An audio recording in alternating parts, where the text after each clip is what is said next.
We all know that restoration really means destruction.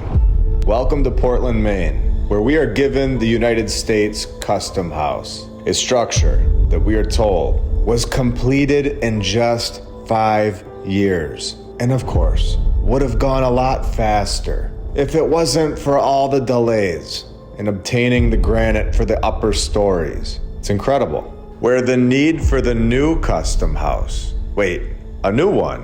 What is this? The fire destroyed the exchange building, which had previously housed the customs office, post office, and courts, as well as 1,800 other buildings in the center of the city, all gone to this fire. Now, with 1,800 buildings gone in flames, where some of them were stone, where we all know that stone is not flammable, we get this interesting article in the Portland Herald, where there is confusion about the death toll. Of course there is. On July 10th, 6 days after the fire, they report that 3 intoxicated men burned and didn't make it, which was one of the first buildings to burn down. However, it's also reported only one person didn't make it, where you can read the ridiculous story here. I'm not buying that one at all. You can catch a lady, but not a baby. It's ridiculous. Where the final number finally comes out, where on July 14th, the news reported there was no loss of life, where none of the reports were authenticated. We've seen this before in episode 59, where these great fires can destroy cities, making them look like bombs went off on stone buildings all over the world, in nearly every single city. Yet everybody was just fine, and nobody had an issue getting away from this fire that exploded stone buildings. Not a single stone wall fell on anybody. Everybody just hopped on their horse and ran off into the sunset. So 1,800 buildings are gone, including the exchange building. That looks like a palace in itself. If this was one of the 1,800 buildings destroyed,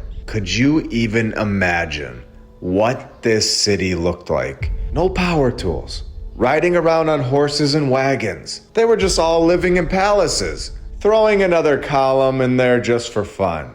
And every time I see this picture of the exchange building, it just looks like they put a new filter on it on Instagram to make it look like it's from back in the day. We are told that the exchange building was constructed between 1835 and 1839. 4 years. Remember, this is 56 years before they had a power tool.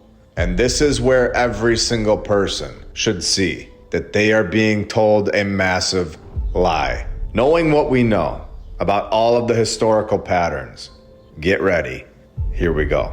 July 4th, 1866 was the end of this building, where it was burned down by a fire that destroyed the entire city. 1,800 buildings, spreading from stone building to stone building, column after column, where after being in use for 15 years, this building burned down on January 8th, 1854, where demolition was the only alternative. Between 1854 and 1965, 2 more federal buildings occupied this exact same site. Multiple buildings, yet again, multiple fires. A total and complete mess of the narrative. Patterns that we've seen all over the world, not giving us any information about how these buildings were just thrown together and knocked out over and over on the same site with ease.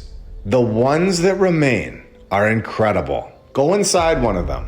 They are not something that was just built by a few guys on their donkey. They were clearly built with perfection.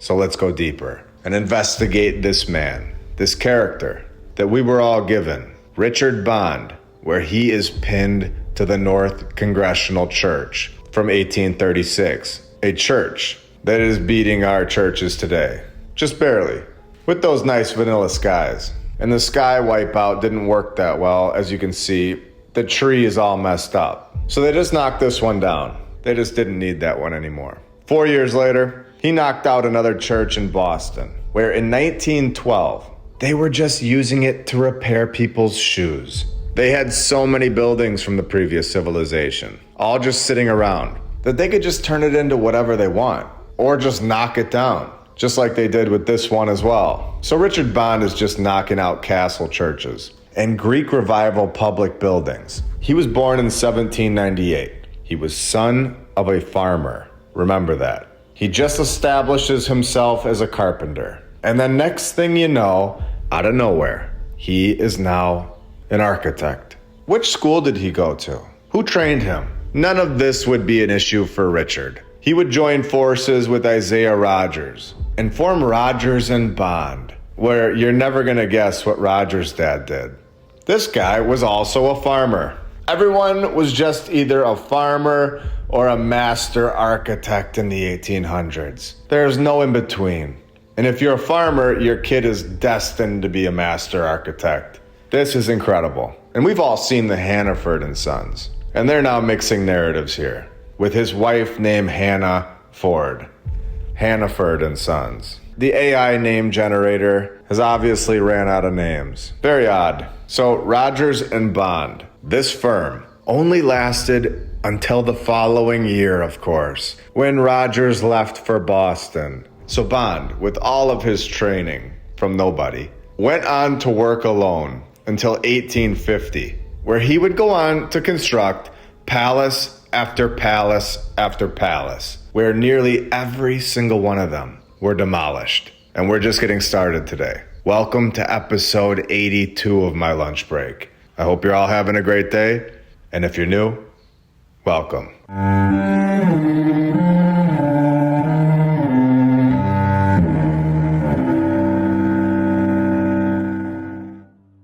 And I want to thank all of our sponsors over on Patreon. Thank you to FlatEarthDave.com. You can check out his app. I'll put the link in the description, and you can use my referral code, MLB. He also has My Lunch Break on the homeschool section of the app, which is really cool. Thank you to Rebecca Kay, Don Gaston, Christopher Arietta, The Lady Lacey Show, David and Sherry Ferguson, Edwin Johnson, Chuck Templeton, Joy Lee, Stephanie Nolan, The Burlesons, Suez KC, Dan Woodall, Dale, DJ Clicktrack, Edward and Brianna, Jacob Law, Jim Ribley and Christine Duggan, Kyle Glascock, PKTFnews.org, Regna Saturna, Dendries NL, Juana Mesher, Sirius Feline, G Power, Natalie Shippenoff, Amberson EMC, HK Sue, Isaac Wright, Melissa Edgar, Biggles, Clayton Lamar, Ultimus Maximus, Noble Task Homestead, John Adams, Easy and Whitney, Roberts O'Zolins, to Crypto Schizo, Rick Tapkey, Schnicka McKissick, Jesse DeLeon, Blake, Billy Prater,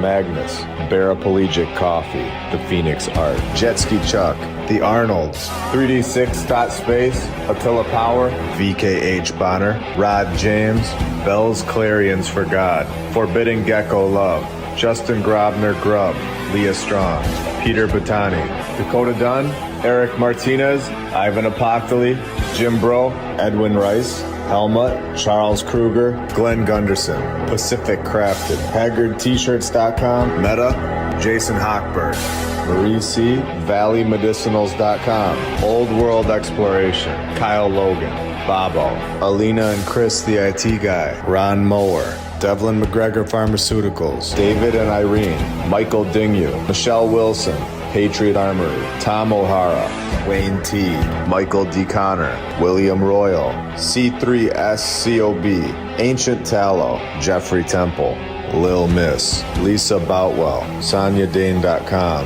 Thad Luop, James Alt, Bucksui, Big Pasty, Jason Prest, TheGoldenTeacher.co, Papa One, Suki Warrior, We the People, Migs, Atomic Tech, Joey K, Code Drenth, Debreus, Charlie, Kimberly Bruce, Natasha C, K Moore, Dan McGee, Vince Moreno, Roz Matthews, Shiba Shaba in the Darkness. You guys are all awesome and helping this channel out a lot. After all of the fires, after all of the nonsense we are told, this is what is here on that site today.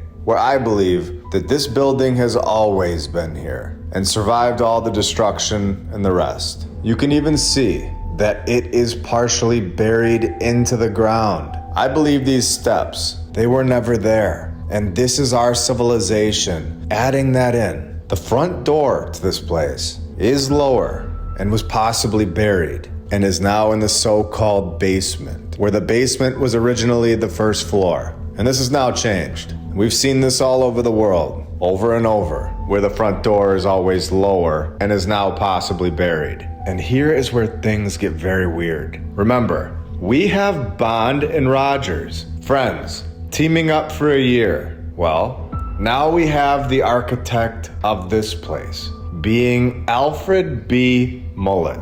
And guess who this guy was also partners with? There it is, Isaiah Rogers. And Mullet's supposed works are insane. From 1861 to 1872, 11 years, that's it.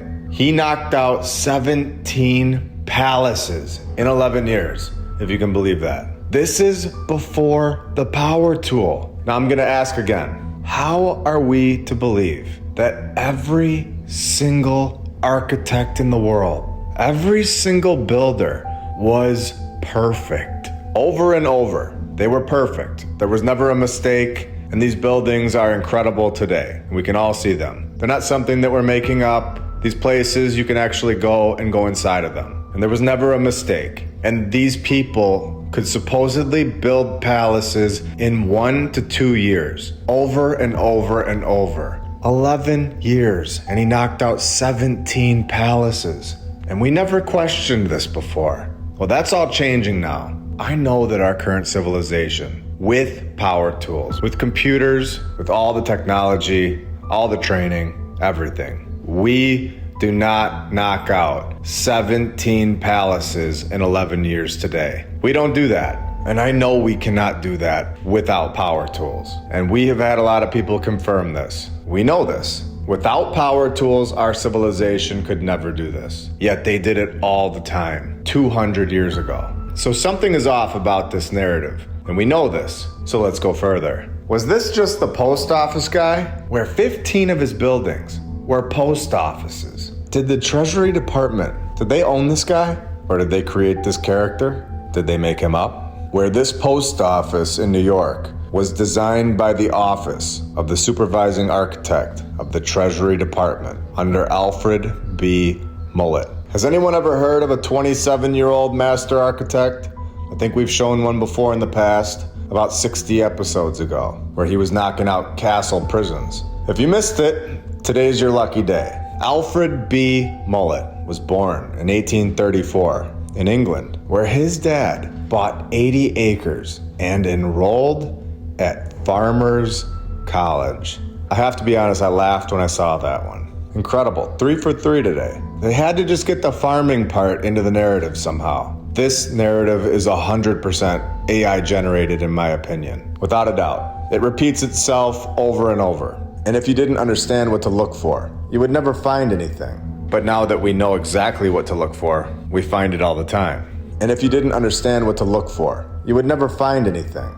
Especially in the 1900s, when our civilization wasn't introduced to the AI yet. We didn't even know that was a thing.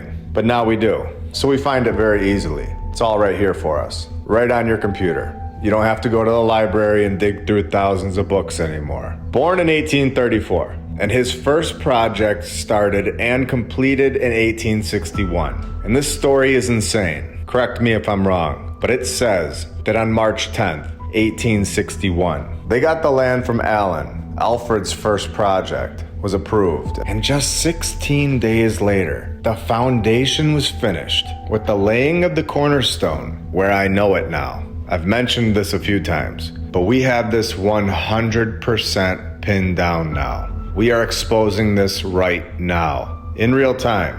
Are you ready? The stone is larger than the rest and is hollowed out to allow a box of mementos, where it was opened up in 1961 and the documents were already gone. So a new container was put into the stone, a new container put into the cornerstone, where we now know What is going on here? We know that the previous civilization put valuable items inside these cornerstones all over the world, just like we showed in our 1-hour special, episode 77, where they just couldn't remember where the cornerstone was to the St. Patrick's Cathedral in New York City. They had 100,000 people there to watch, and then nobody could remember where it was. We know that they know exactly where it was. They never forgot, they simply went and removed it. And this is so clear now. The cornerstones hold incredible information, possibly the details on how the building was constructed or materials inside. There's something inside these cornerstones, and we called it right here on this channel. Unbelievable. Especially when we drive this point home and show the world that we are correct. And we take a look at the U.S. Capitol building, where in 1991, a search for the Capitol cornerstone was conducted. Remember, we are told that this building was constructed in 1793. We are at the point in our research where we understand that they are not going to wait 198 years to go look for a cornerstone for the first time. And if they really did build it, they wouldn't have forgot where it went. This right here is 100% evidence, in my opinion, that our civilization are the finders or the founders of these structures. They did not construct these buildings. They would know where the cornerstone is without a doubt. A search for the Capitol's cornerstone was conducted, including use of metal detectors.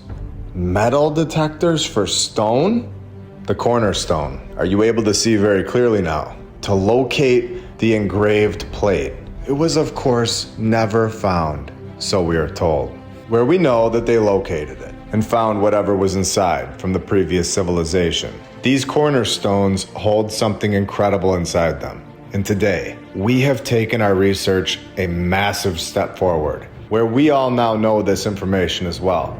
Now, after getting done with Mullet's church, all in my opinion, of course, but my guess, after everything that we've seen, everything that we have shown, is that this Mullet guy is a character and is most likely not a real person at this point. So let's go even deeper and expose even more to the world. He then went on to knock out the Carson City Mint, located in Nevada, where I'm thankful to report that this one is still standing today. But again, you can see that this building is bigger than we can see. The windows are going underground level, where the narrative is slipping up now. They can't even keep their own story straight. We know that Alfred B. Mullet already designed a building before this one in 1861. We just covered it, but now they are stumbling and on the ropes. The building that housed the Mint was the first designed by Alfred B. Mullet, where we know that is not true. A book of lies. We are exposing it all, week after week. I appreciate every one of you and all of your support. Let's take a minute and thank all of our badge members, all of our Patreons, and every single subscriber. This is no longer just me talking in my car on my lunch break. We have millions of views. We are all sharing information. When something happens, such as the fire at the Tremont Neighborhood Church on May 28th, 2024, we are all seeing it happen live, sharing it with each other, and hopefully one day, the more people that are watching, the harder it will be for fires to destroy these incredible buildings. We are also over on X, Rumble, TikTok, Spotify, and Instagram.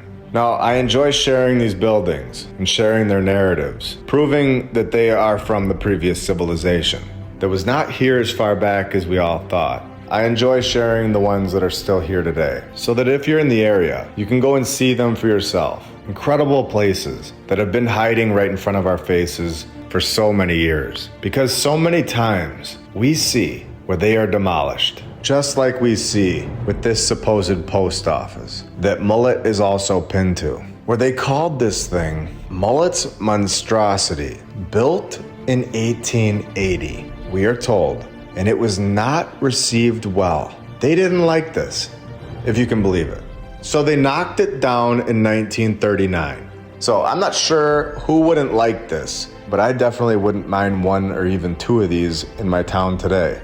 where at the bottom here, they say, with the passing of time and changing of taste, this is now one of Mallet's best works, if you can believe it. So, clear destruction of the past, saying they don't like it, so they knock it down, and then switch their mind after it's gone. Absolutely ridiculous. Now, something that is still here today that you can go and see was this one, the Eisenhower Executive Office Building, located in Washington, D.C., designed by our guy, Mr. Mullet, where it was generally regarded with scorn and disdain, where Twain referred to this building as the ugliest building in America, and the president calling it the greatest monstrosity in America, with the incredible historians calling it Mullet's Architectural Infant Asylum. Well, he resigned and then committed suicide just 2 years after this building was supposedly completed, also saying that this was the ugliest building in America. It's just our point here. Every single building, all the other ones were better than this one?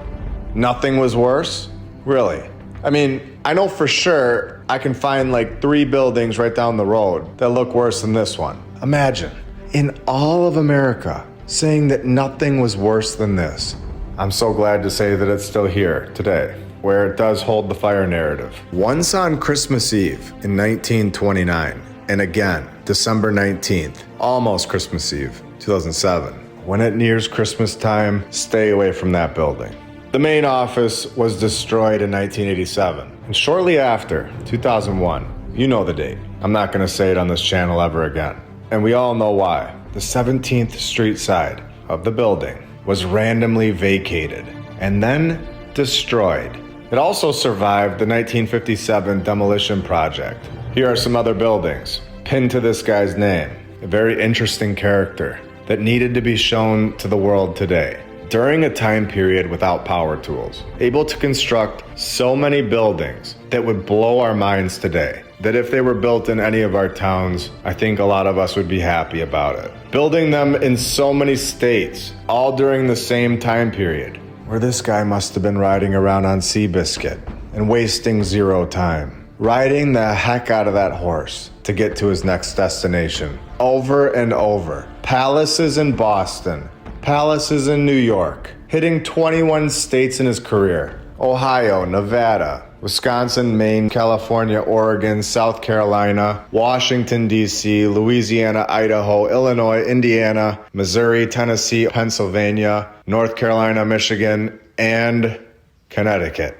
21 states, never an issue. And we know that these stories are just that. They are stories, all to hide what we know. And that is that there was a previous civilization here. And these are their buildings. And this Kentucky Derby winner didn't build them. He was the man pinned as the guy, where him and his friends' dads were out busy farming, while he was at Farming University, where his master work just wasn't fitting the style of the times. When Abe Lincoln was born in a shed, and Abe's mom was just complaining about the palaces getting thrown together in a year or two, all over the country, where she demanded that it was time to switch to the incredible basic box style that we all see today. Get those boxes done, and I want them done slow. And before we close this thing off, I want to show you 2 clips of people excavating sites. This one in Iran, where they were digging to put a pool in, and instead uncovered the old world, showing even more evidence that where we live today and what we think is the ground is really the ceiling. And there is so much more under our feet, so much more to our history than what we have been told. We are uncovering it all, 1 week at a time, gathering more and more people to share information and inform the world. And we are all just getting started.